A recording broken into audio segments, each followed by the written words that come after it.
I'm going to start with the traditional teaching mantras from my lineage, just 4 short Sanskrit verses. Om Namah Shivaya Gurave Satchidananda Murtaye Nishpapanchaya Shantaya Niranamaya Tejase Muktanandaya Gurave Shisha Samsara Harane Bhakta Kadehaya Namaste Chitsaratmane Etave Jagatameva Samsara Namasetave Prabhave Sabhavidyanam Shambhave Gurave Namaha Guru Brahma Guru Vishnu Guru Devo Maheshvara Guru Sakshat Parabrahma Tasmai Shri Gurave Namaha Om Swarupa Swaswabhava Namo Namaha Om. I bow to your own inherent divinity. I bow to your own divine essence, yourself. I bow to my own inherent divinity, my own self. I bow to my Guru's inherent divinity, his own self. I bow to each and every form of that one self, all the multiplicity and variety that one reality is taking. I bow to each and every form, and beyond all the forms, Shiva. Again and again I bow. Om Swarupa Swaswabhava Namo Namaha.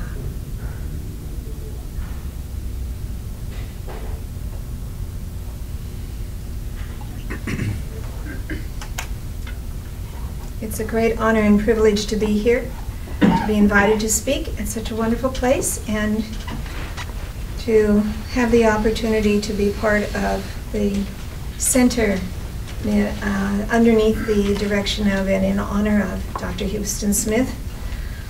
Part of those 50 million books that were sold, at least 3 of them are in my library,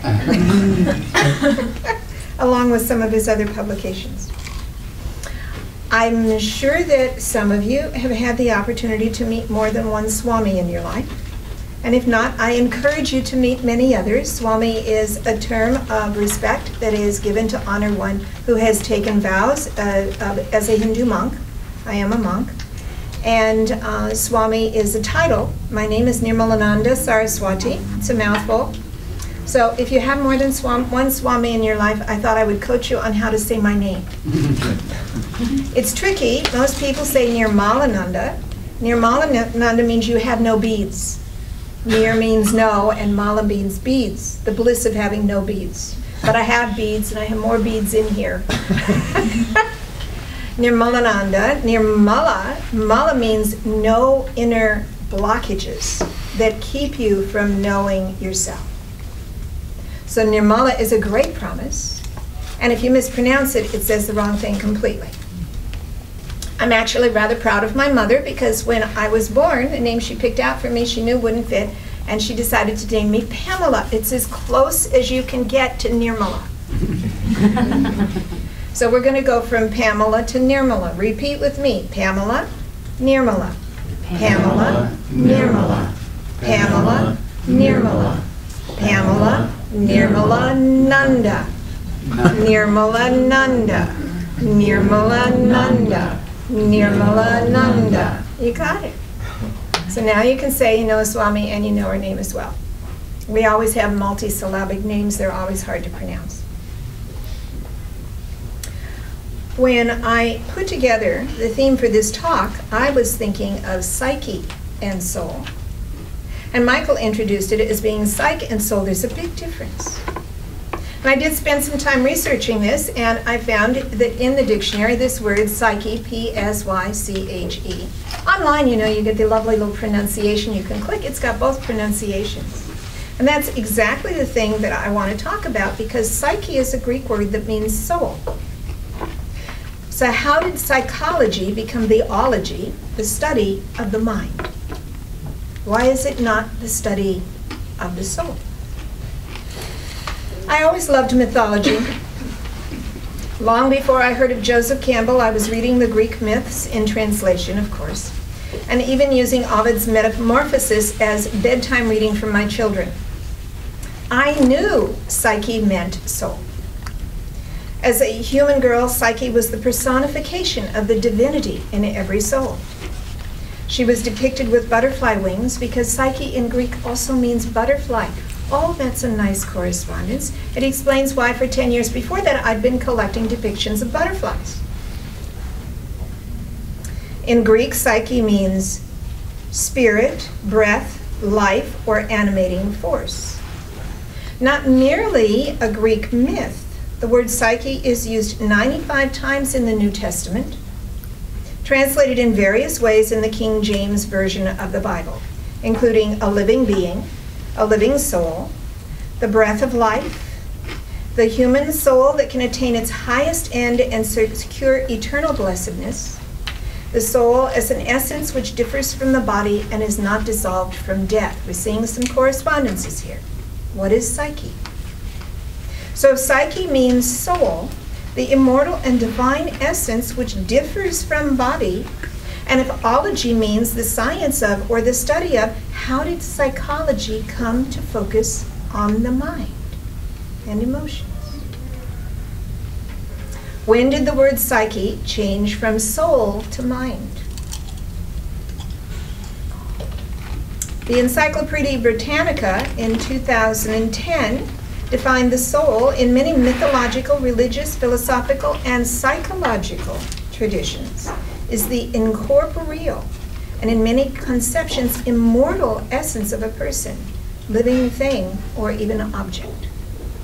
Yet another edition of the Encyclopedia Britannica says soul can function as a synonym for spirit, mind, psyche, or self. Getting confused yet? I hope so.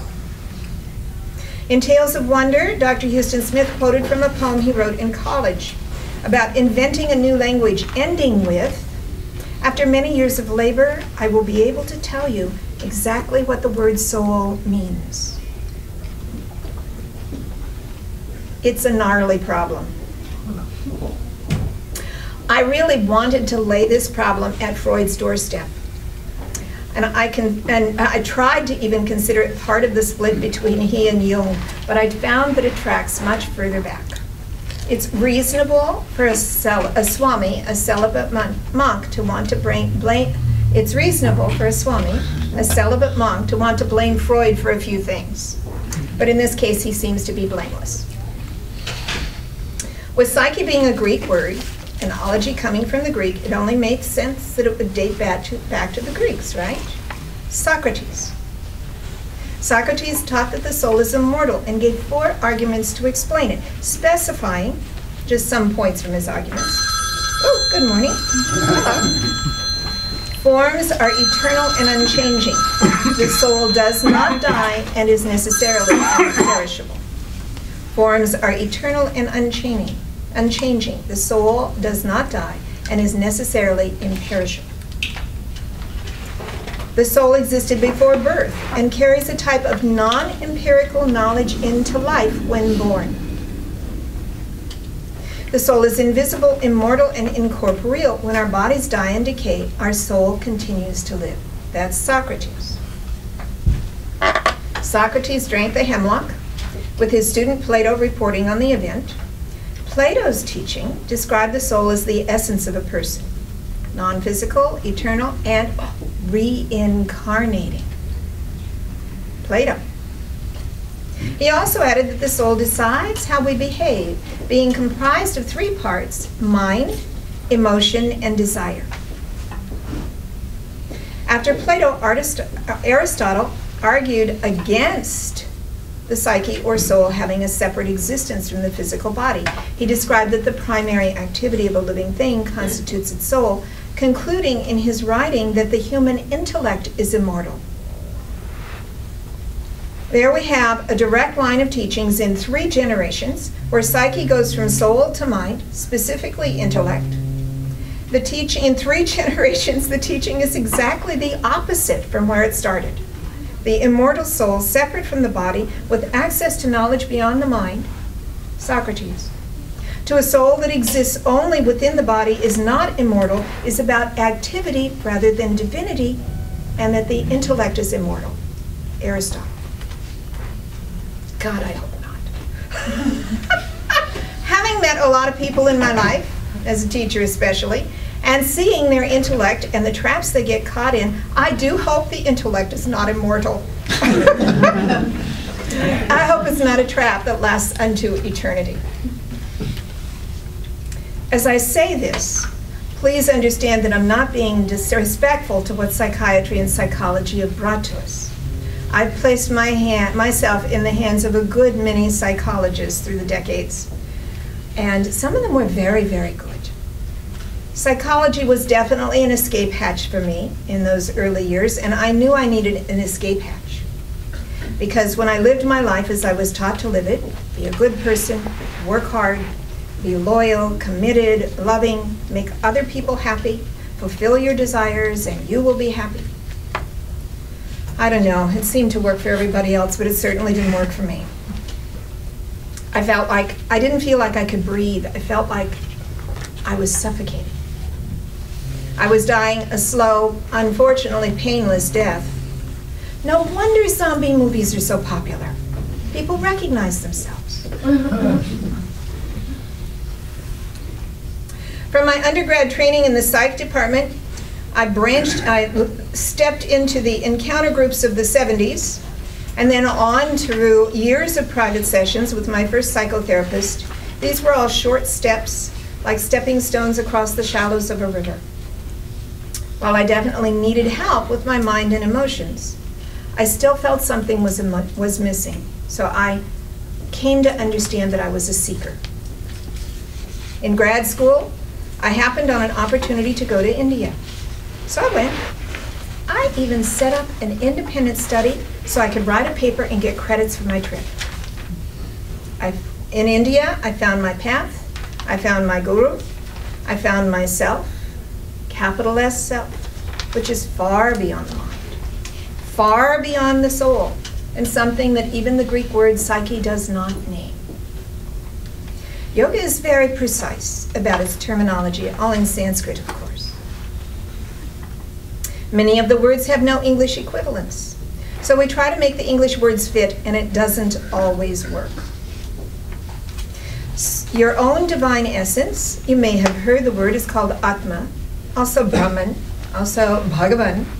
Another word for this divine essence is Swarupa, and it literally means your true Swa form, Rupa, your true form, Swarupa, which is why the teachings that I convey are gathered under the names Swarupa Yoga and Swarupa Vidya.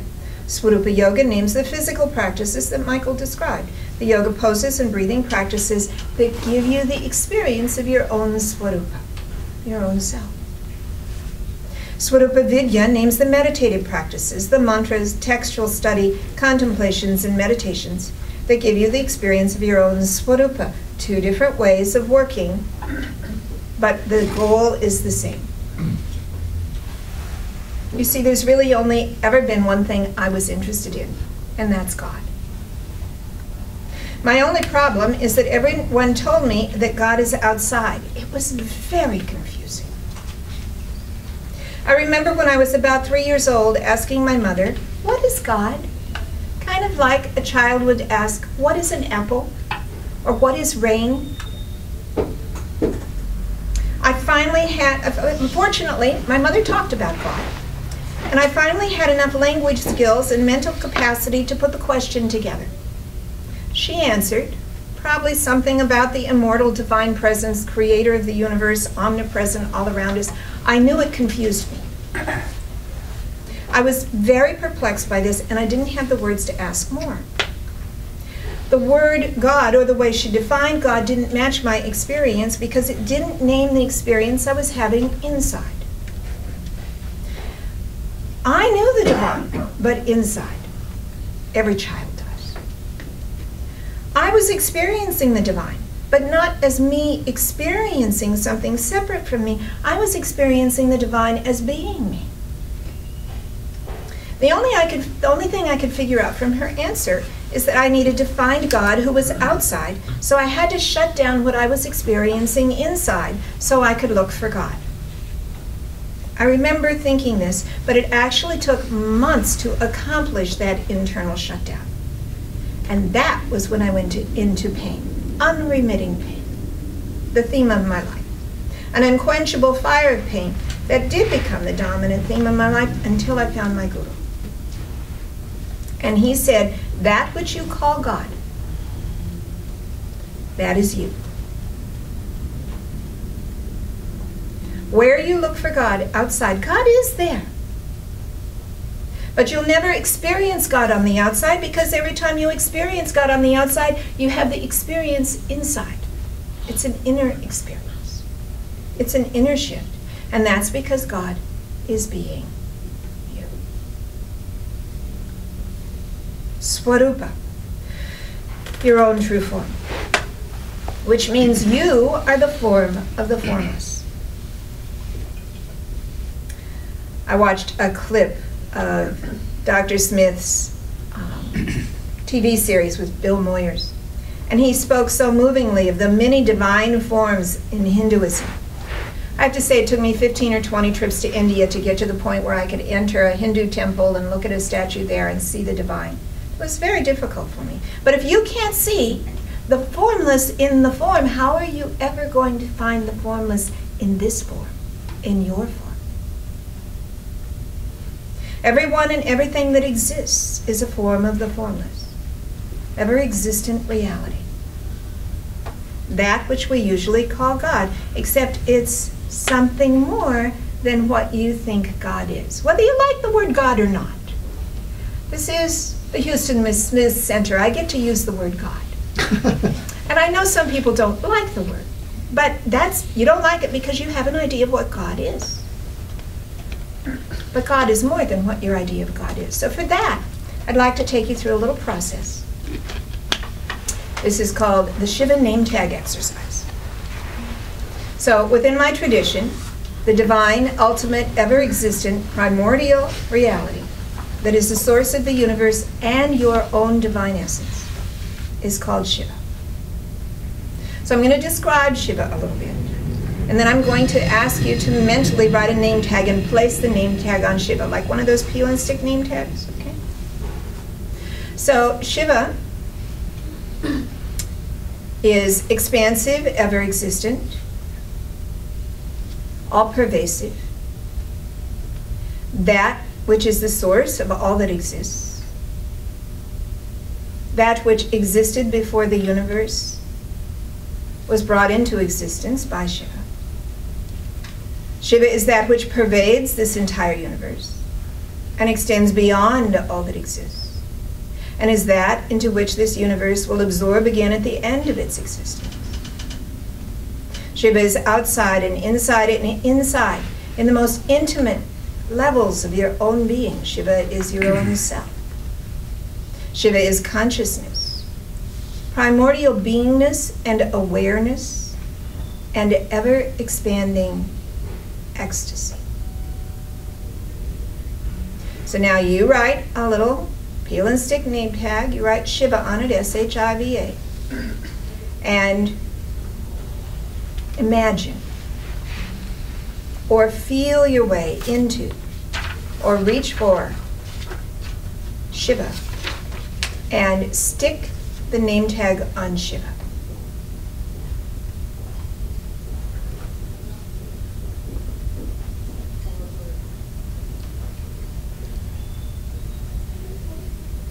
Now,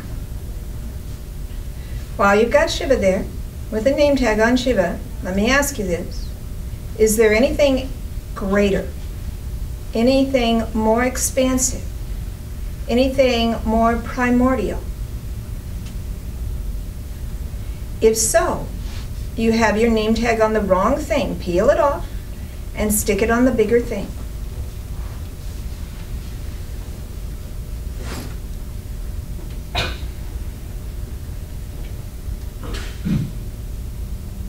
Let me ask you again. You've got your name tag on Shiva. Is there anything greater? Anything more real? Anything more pure, more perfect, more full, more empty, more ultimate? Then you have your name tag on the wrong thing. Peel the name tag off and stick it on the bigger thing.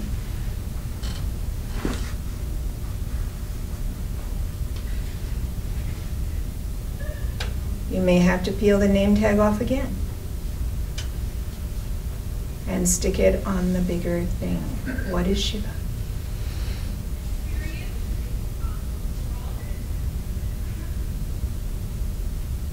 Take a breath.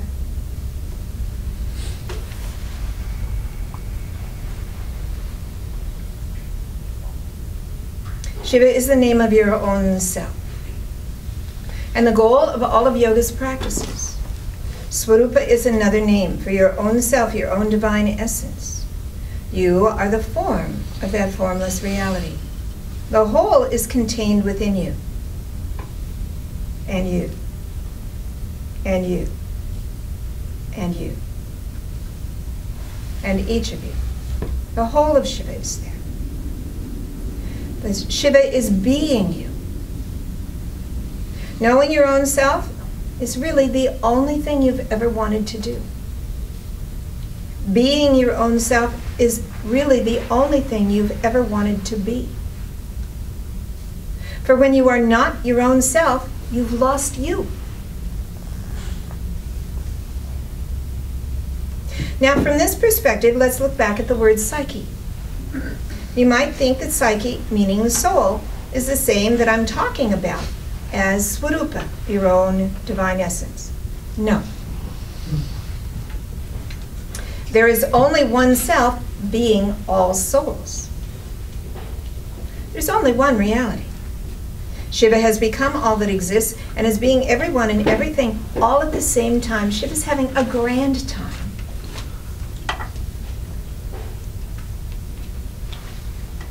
As I was preparing for this talk over the last few days, I decided I need to buy some hanging crystals.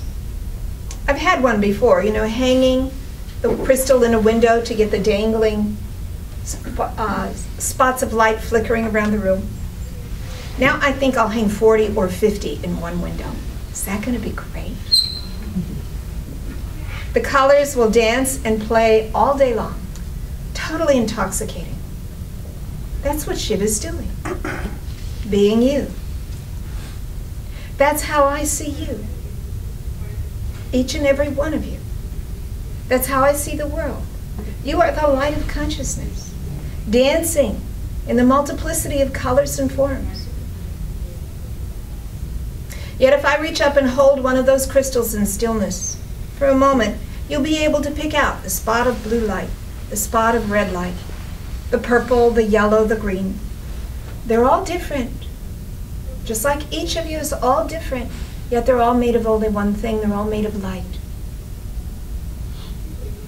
That's what you're made of. You are all different, and yet you are all Shiva. Within this context, Swarupa is translated as self. Shiva is translated as self. Unfortunately, the English term self generally means something else. So when I translate these Sanskrit terms as self, it can be confusing. The translators over 200 years ago decided to distinguish these different Sanskrit terms, Shiva, Swarupa, Atman, by sometimes capitalizing the essence self, and sometimes using lowercase s. But when I speak, you don't know whether I'm using a capital S or a lowercase s. When I say self, what does that mean to you? Probably your answer to that question fits in a different Sanskrit word, which is ahankara. A-H-A-M-K-A-R-A, ahankara. Ahankara means self, small s, self. Ahankara is a function of your mind. My tradition explains that your mind has 4 functions. This is not 4 parts of your brain. It's 4 activities, 4 capacities, or 4 functions of mind. There is some correlation with brain usage, but it's not quite that linear because your mind pervades your whole body.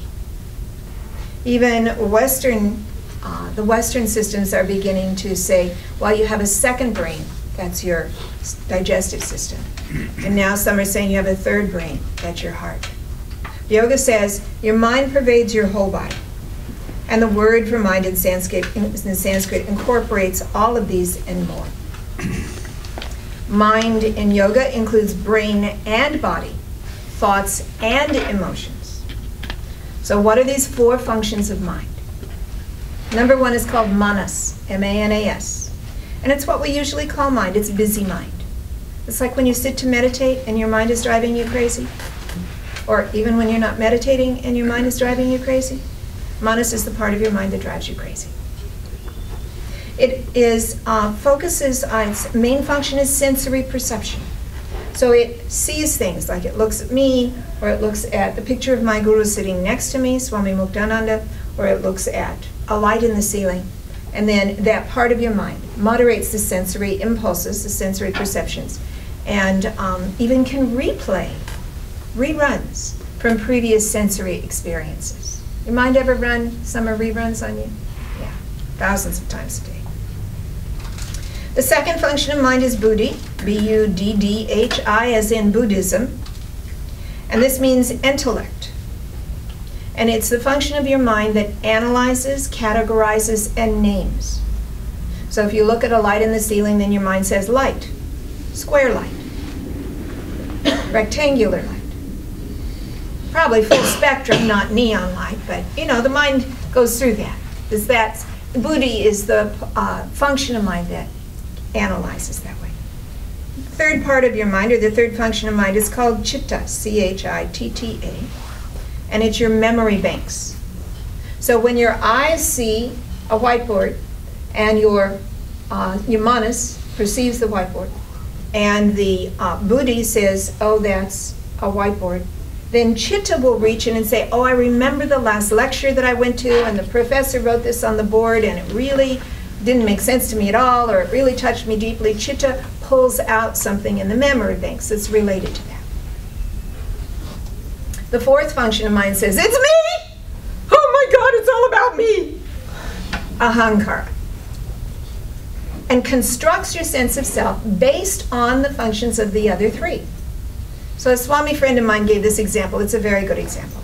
Let's say you're walking through a residential neighborhood, and you're walking down the street, and this neighborhood, even they have some little gardens or yards in front, or maybe in the suburbs, and you're walking down, and there's little picket fences and roses and vines growing on them, and you see a little ahead, there's a yard with a fence with a dog, but the dog is bigger than the fence. So your manas, it's like the radar screen goes, oh, that's a big thing over there. And buddhi says, says pony? No. Horse? No. Dog? Yes, dog. And chitta then supplies from the memory banks. Big dogs can bite. And then ahankara says, it could bite me! And you turn and go the other way. Ahankara is the me maker, the I maker. Ahankara creates a sense of self, small s self, and it works with 3 things primarily: what you do, who you know, and where you go. What you do, whether you're a student or whether you're faculty or staff, what you do not only for your studies or for your work, but what you do in your spare time. You may be an avid skier. You might be a surfer. You might be a wine connoisseur. I don't know. So you have a sense of self that's constructed on these activities. You don't have just one sense of self. I'm sorry to tell you this. Probably every one of you in the room would qualify for a diagnosis code: multiple personality disorder. You just keep them in balance better than most people do.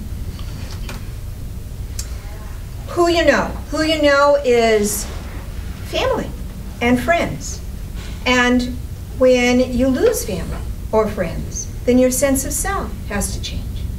Small s self. Where you go, where you live. If you say, this is my city, then you have a sense of self based on this city. Or if you say, I'm from Ohio. Or if you say, I spend a third of the year in India, that's one of mine, then you have a sense of self that's constructed by these activities. Psychology works mainly on this sense of self, small s self. It's an extremely important task. You construct this sense of self through your actions, locations, and relationships. So I call it your constructed sense of self. Aham means I am. Kara means what I do. I am what I do. Unfortunately, it's often translated by a different English word, which is ego. It's not a good term for that because it's not what Freud meant by ego. It's not what most people mean by ego. Most people think that ego means you're all pumped up about yourself. But ahankara means you've settled for too little. Ahankara always feels puny, small, incomplete, and needy. You recognize it? Not good enough. Not fast enough, not pretty enough, not strong enough, not good enough, not enough. That's ahankara, small s self. Ahankara is easily threatened, lives in a constant state of anxiety, conveniently hidden in the euphemism stress. And ahankara requires a lot of energy to sustain. So yoga has now named two different levels of your own being by the word self. Capital S self and small s self. It is confusing. In Sanskrit, it's not confusing. Swarupa and ahankara, you're not going to confuse these two things. Because English lacks the technical terminology that helps you explore and understand the inner terrain. Then that's the reason, at least for me, that I have studied the Sanskrit text so deeply. Because understanding the terminology helps break through limitations of a language to discover the experience that was always there, is already there, lying in wait for you to experience, which is your own self, for you to know, oh yes, I am Shiva. You don't become Shiva. You always have been. You just have to look in a new direction and using the tools that will uncover the mystery hidden within you. This is why this is called mystical teachings, because there's a mystery hidden within. There's a sutra that works well to guide you through the experience of what yoga describes of soul, psyche, self, psyche, and self. I'm not sure I'm describing that well. Capital S self, psyche for soul, and small s self, which is a function of mind. This sutra is from the Pratyabhijna Hridayam, sutra number 7. Sachaiko dvirupas trimayas chaturatma saptapanchaka swabhavaha. You want to write that down? Sachaiko dvirupas trimayas chaturatma saptapanchaka swabhavaha. It means consciousness, though consciousness is one, consciousness becomes twofold, dvirupas, threefold, trimayash, fourfold, chaturatma, and of the nature of 7 pentads, 35 levels, saptapanchaka. I'm going to describe the twofold form. Briefly, the twofold form says that Shiva decides to manifest a universe within his own being and goes through different levels of manifestation to become you.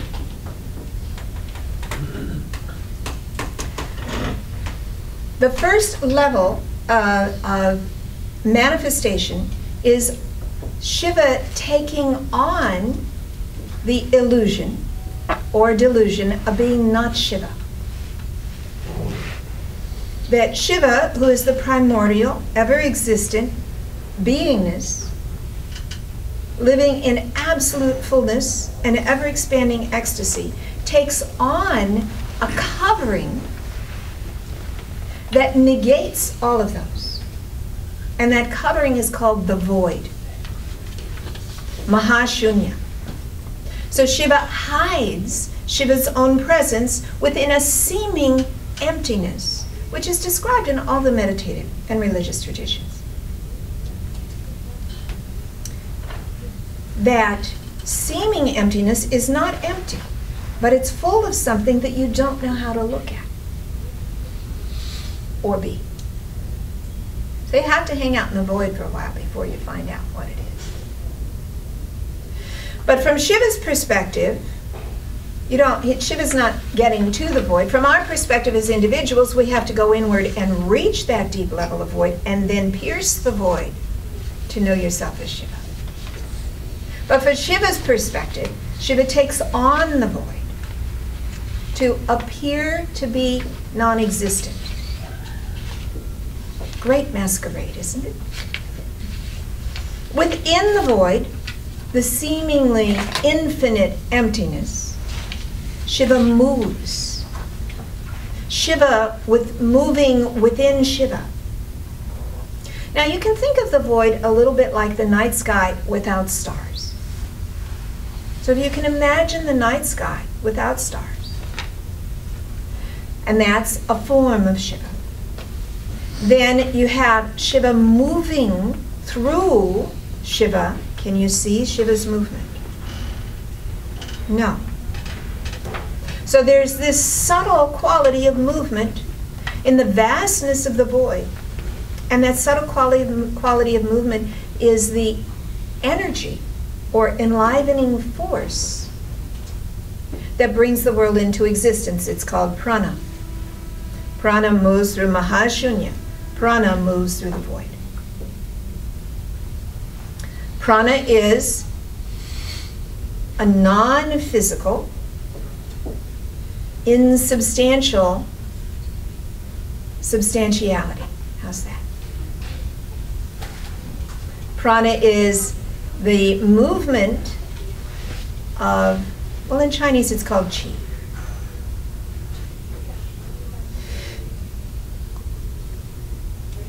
Shiva, moving as prana within the void, Shiva begins to coalesce into a subtle form, kind of like a clear sky has a little bit of haze, and then the haze will begin to collect into a cloud. So the prana begins to coalesce into a subtle form that's not yet visible, and this subtle form is called Puryashtaka, which means the eightfold manifestation. Now, I'm using this as a metaphor for the coalescing of the soul into existence. But technically, what happens is the soul then projects Puryashtaka, coalesces, condenses, manifests in Puryashtaka, and the city of eight, which is the form of eight, is three functions of mind and the five senses. So the mind is brought into existence from that coalescing of prana. And then from the mind, you have the fourth stage, which is Stula Sharira, which is the physical body. From the void,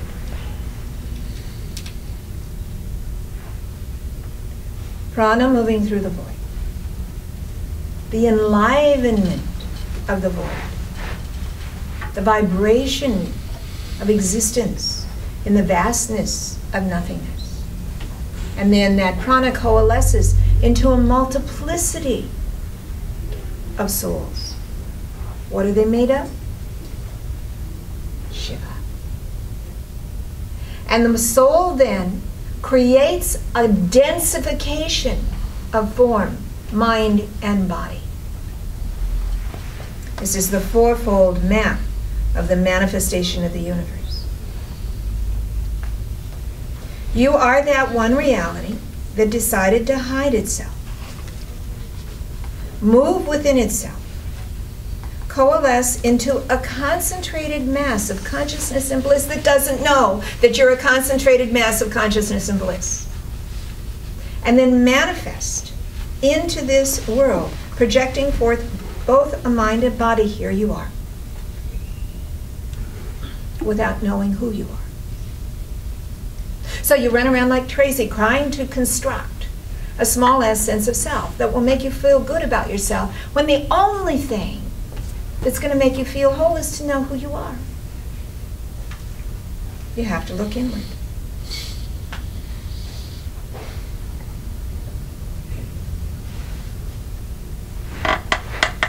Your body is a form of the formless.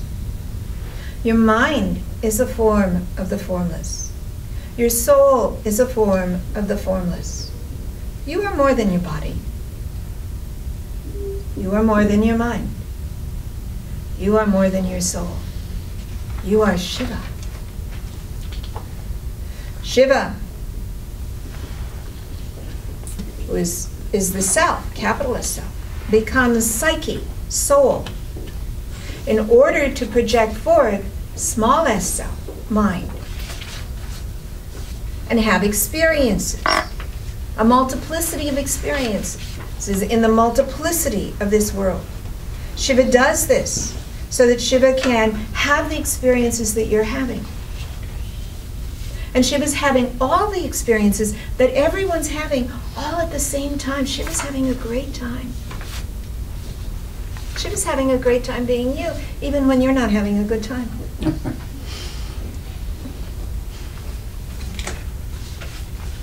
So yoga says you must work on your small s self. And from the perspective of many decades of yoga practice, when I look at what I got from psychology, what I learned when I studied, when I was in training to become a therapist, I would say that the tools of psychology excel at working on the small s self. But that's not enough. That will still leave you feeling like something's missing and something is, your own divinity. And you will feel that something's missing until you find who you really are. You must work on yourself, small s self, but you must also clear the pathway inside so you can see all the way inward to know your capital S self, so that you can know your own self, so that you can be your own self, so that you can honor your own self, and you can see that in everyone else. I have to confess, I told you when I was in grad school, and I happened on that opportunity to go to India, and I went. I set up the independent study to get credits for my trip. All I had to do was write a paper. I confess I never wrote the paper. I never went back to grad school. I never got my degree because I found my path, I found my guru, and I found myself, which is far beyond the mind, far beyond the soul. Something that the word psyche does not even name. This is yoga's specialty. Many people think yoga's specialty is sweat. No. Many people think yoga's specialty is stretching. No. Yoga doesn't specialize in skinny or pretty or young. Yoga specializes in embodied divinity. Mine. Yours. For this, you have to meditate. So we're going to meditate. First, I want to do some questions and answers, and then I'll lead you in a meditation so that you might experience your own self, beyond your body, beyond your mind, beyond your soul, deeper within, that you may know, or get a taste, or a glimpse, or as Maslow said, maybe a peek. I spell it P-E-E-K, inside, to know who you are. First, questions, comments?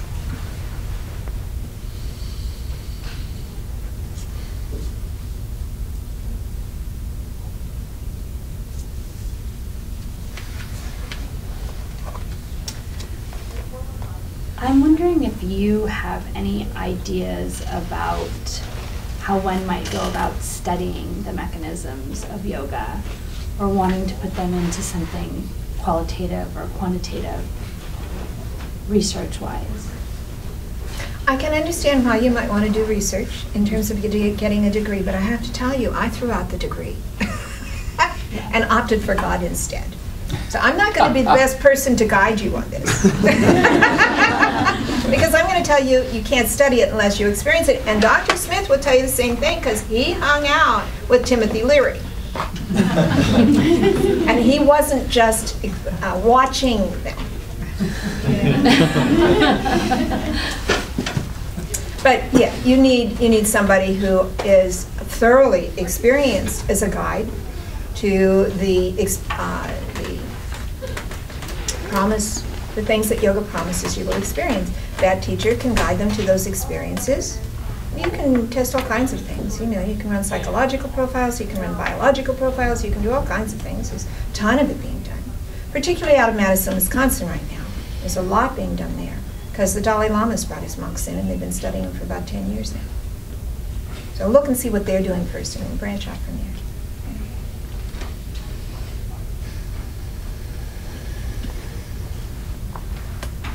Yes? Aside from meditation and yoga, are there other things that help one find their big-ass self? You know, Dr. Smith would be much more qualified to answer that question because I've dug my well in one place.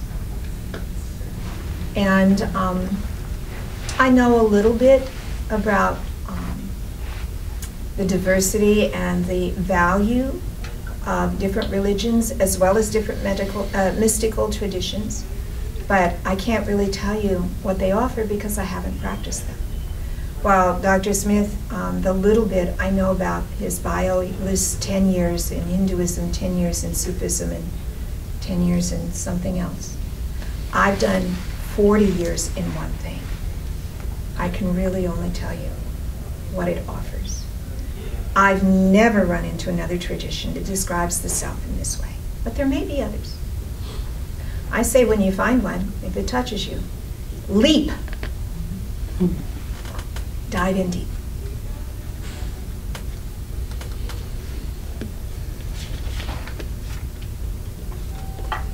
It's kind of like walking around the marina looking for bakeries for breakfast.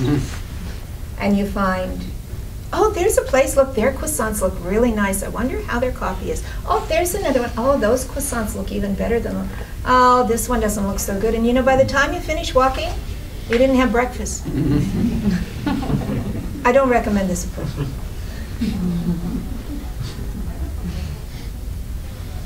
Yes? Did you find yourself just sort of gradually easing into your life path, or was there a transcendent moment when you knew that you were going to take this special path? There was the first transcendent moment, and then there was the second one, and then there was the third one, and then there was the 100,000th one, because my guru specialized in giving you that experience in the moment.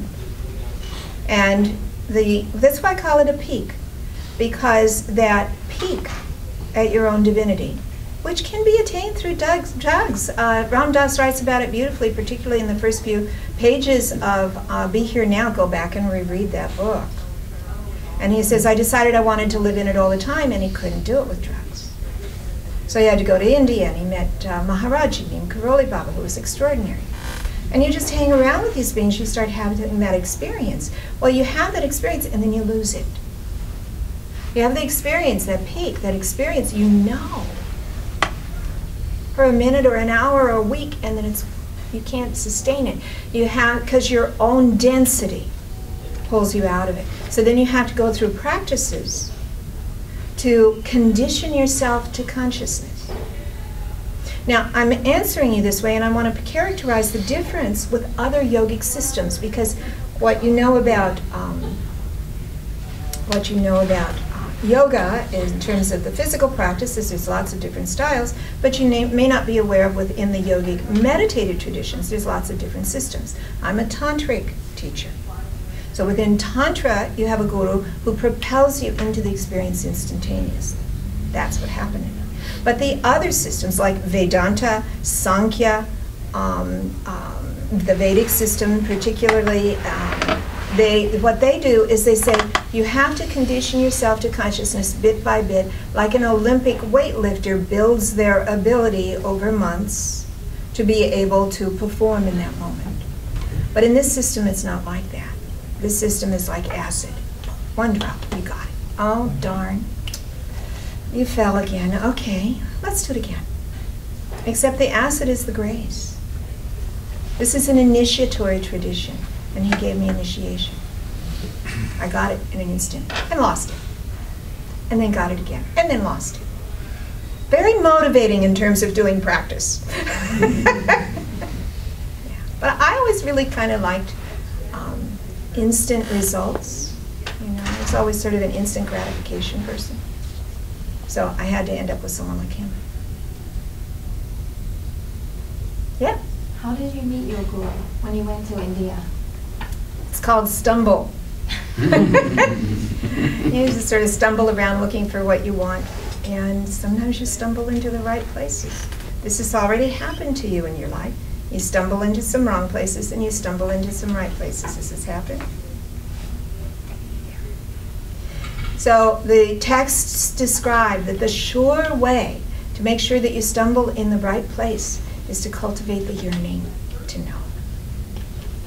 That when you really feel that, not a thought, I could even call it a heartfelt yearning, but it's deeper than that. It's the soul, which is Shiva, calling out for Shiva. When you feel that yearning, then you're going to stumble into the right place. Or you can go meet lots of gurus. I've also done that. It's a wonderful thing to do. I figure you all have too many unenlightened beings in your life. Meet a few enlightened beings. It's wonderful to see how they all do the same thing differently. I'm up to about 20 at this point that I've sat with. My own guru mainly for years, but I like to get around and meet them when they come to town. I've been known to hop on an airplane and go across an ocean or two to get there. Yes? I'm noticing how many of your ways of coming in touch with the spirituality is reminiscent of Houston Smith, since I've had the opportunity to be with him a number of times.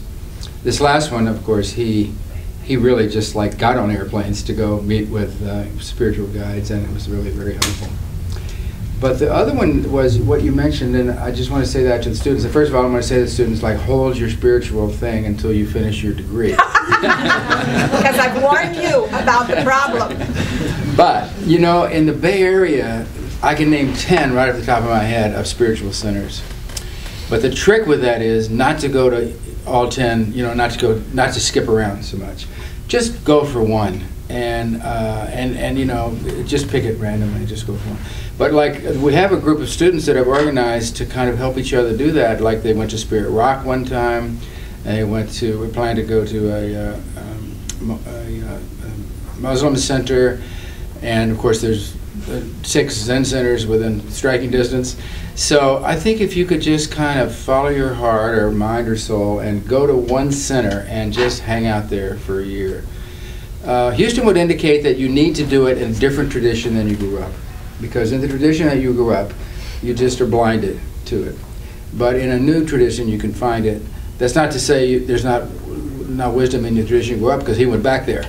So after doing these 10 years in 4 different traditions... Yeah, when you go in the tradition that you grew up, you remain trapped in the language and what your mind thinks it says, when it's really saying something different. So you really do need to sort of blast out of that. I'm wondering what you think of, like, if this is the tradition that you grew up in, like, I wouldn't say that, like, I mean, I listen to, like, Buddhist mindfulness, like, talks and stuff like that, but I grew up a devotee of Guru Mai and so yoga, so, like, if you grew up in that tradition, like, I was born into that, is it still something that you need to go outside of to... The thing that I have gained by stepping outside of my guru's teachings, and I have, as I said, I'm not an expert in any of the other systems, but I've gone to meet many other gurus, and studied deeply in many other texts and traditions. And the thing that I've gained is clarity on my own. And I think Houston would say the same thing. That I couldn't really see the pearl of great price in my own palm till I went around and compared it to other pearls and rubies. And then I realized I was home from the beginning. I needed that. Houston would say that, is what I hear.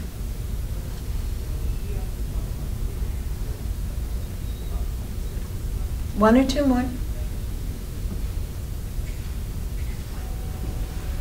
Yes. What would your tradition conceptualize as the greatest obstacles in the path to that sustained grace that you're speaking? First of all, I'll start with the word conceptualize, because that's not something we do a lot of. The concepts are all there, but we don't conceptualize. But the concepts that we're working with are all descriptions of the geography. Just like if you've climbed Mount Shasta, and then you've got someone who says, well, I'd like to do that climb, then you say, you know, here's how long it's going to take, here's what kind of things you might happen, and from the top of the mountain, here's what you can see. Those who have done the work and discovered what is already there, just waiting to be experienced within you, they describe the geography and say, here's what it's, here's why the world is brought into being, here's how it exists, here's how it works. I just gave you the fourfold model, there's a twofold model, there's a threefold model, there's a 35-fold model. It's really fascinating. But we never conceptualize about it. We use it like a map. It's like a GPS system. How do I get there? So rather than looking at the concepts, we look at them as landmarks. And when I get to this landmark, turn left instead of right. As to what the obstacles are. The obstacles are installed in you by Shiva. You did not make yourself puny, limited, contracted, negative, fearful, and resistant. Even though that's a good description of individuality. Shiva made Shiva puny, contracted, negative, resistant, and whatever else I said. So Shiva taking on those limitations became you and is being you within those limitations. And you have to do some work to get beyond the place that you're stuck. So the system describes those limitations clearly, but it's not really important what they are, because what's important is how you break through them.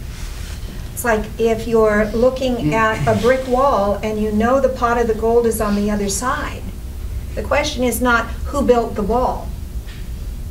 The question is, how do I break through it? So the focus is always on the tools that you use. Grace is the most powerful of those tools. And so in this system, what you do is you magnetize yourself to grace. And that's what we're going to do next. Thank you for providing me the segue. So for that, we're going to meditate. And to magnetize you to grace, I'm going to give you a mantra to repeat. First, we'll repeat it out loud, and then we'll repeat it for a few minutes of meditation. I get to go until, so we've got plenty of time. We're supposed to be done at like 9:45 till, something like that? 9:45. 9:45. So we've got time for me to give you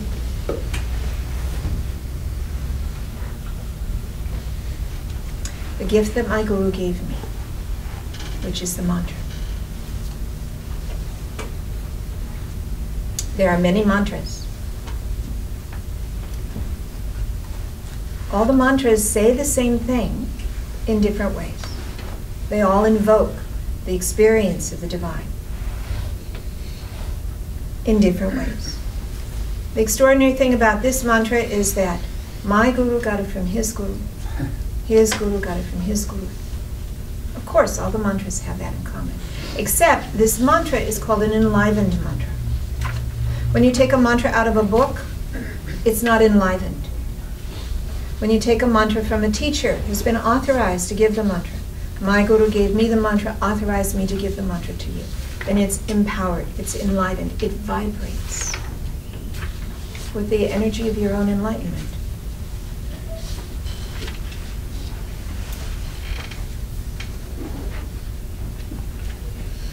It's the difference between a lamp, say I have a pole lamp, it's got a light bulb, and I'm clicking, clicking, clicking, and it won't turn on. And then I realize it's not plugged in. When you plug the lamp in, now it's enlivened. So this is a plugged-in mantra. When you repeat this mantra, you invoke the grace that pours through the lineage. When you repeat this mantra, it's like I could sit behind you with my hands on your shoulders, repeating the mantra with you. And behind me would be sitting my guru with his hands on my shoulders. And he'd be repeating the mantra with us. And behind him would be his guru. Every time you repeat the mantra, it's all there. The mantra says, I honor my own self. I bow to my own self. Om Namah Shivaya. I hope you've heard of this mantra before. It's the most popular mantra. When you go to India the first time and you get in your first taxi cab, there's a good chance that the driver will have on the dashboard a little plaque that says Om Namah Shivaya. You'll be so glad. Because the traffic's not like anything you've barely ever seen before. Om, the primordial sound. O-M. Nama. N-A-M-A. There is an H, but it's silent in this phrase. N-A-M-A-H means I bow to. Nama. Shivaya. S-H-I-V-A-Y-A. You should probably write this down because partway through your meditation you're likely to forget it.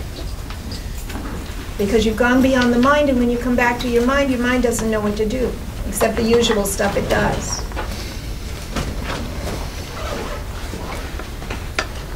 Can you do it one more time? Mm-hmm. I'm just waiting for them to get pens and paper.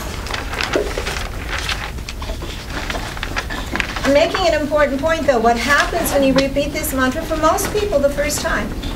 Some of you might take a couple of extra meditation sessions, but usually the first meditation session, there's some point along the way where you lose the mantra and you're gone in there somewhere.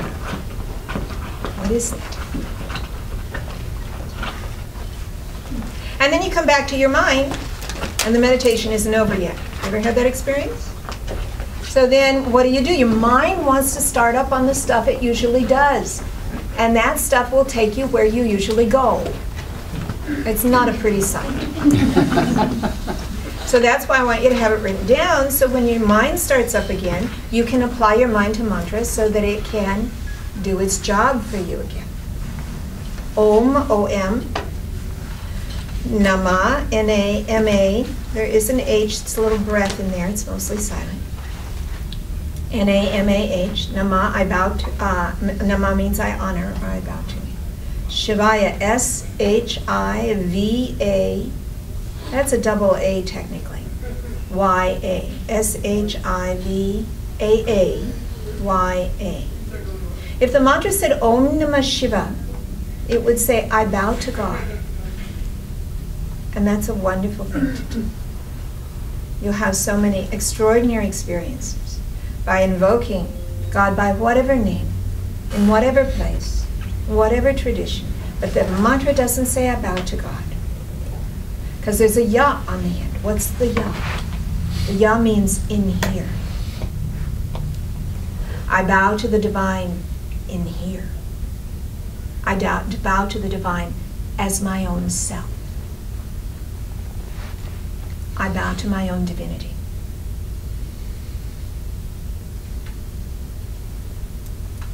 My guru said it this way: honor your own self.